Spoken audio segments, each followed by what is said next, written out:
In this video, I'll show you how you can reach your customers with your first SMS campaign and engage with them on a personal level. We have two ways to do this, either by creating a workflow or by sending a mass SMS. To do this, navigate to Contacts. From here, we can select our contacts by using the checkboxes on the left-hand side or using the one at the top to select all of our contacts. Then we can click Send SMS. Click Proceed. Select your phone number that you've already set up in settings, and then we can type our message here. If we'd like to include custom values like the customer's name, we can navigate to Custom Values on the right-hand side, then select our value category, and then select the value itself. Using values like this will automatically pull the custom value from each contact so you can customize each message to your customer. Alternatively, you can create a text snippet to send from an SMS template. To do this, navigate to Marketing,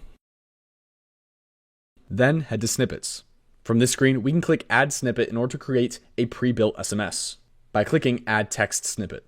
From here, we can give our snippet a name and then type our message below. For example, let's create an SMS to send to our customers after they opt in to view our newsletter. Now, once we've decided that we're going to use this text, we can go ahead and click Save on the right-hand side. You can then either send all at once, send them at a scheduled time, or send them in drip mode. Sending in drip mode will allow you to send your message in batches, so that way you can spread out your messages across a designated period of time. This can help avoid errors and avoid account restrictions.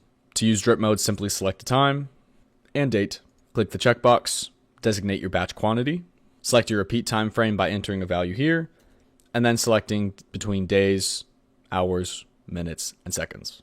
You can also specify your campaign to only send on specific days and also to only process between specific sets of hours.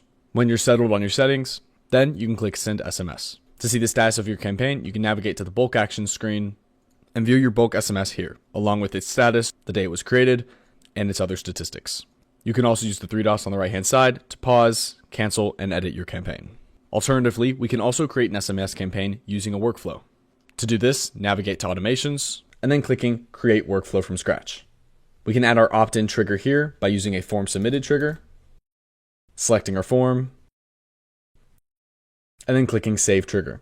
Then for our action, we'll use Send SMS, and rather than writing our message here, we'll click Select Templates and select our snippet that we just created, and then click Save Action. Just like that, we can toggle this from draft to publish and click Save. And now we've got our very first SMS campaign. This will allow us to engage with our customers on a personal level and move them throughout our pipeline. As always, I hope you found this video helpful, and thank you so much for watching.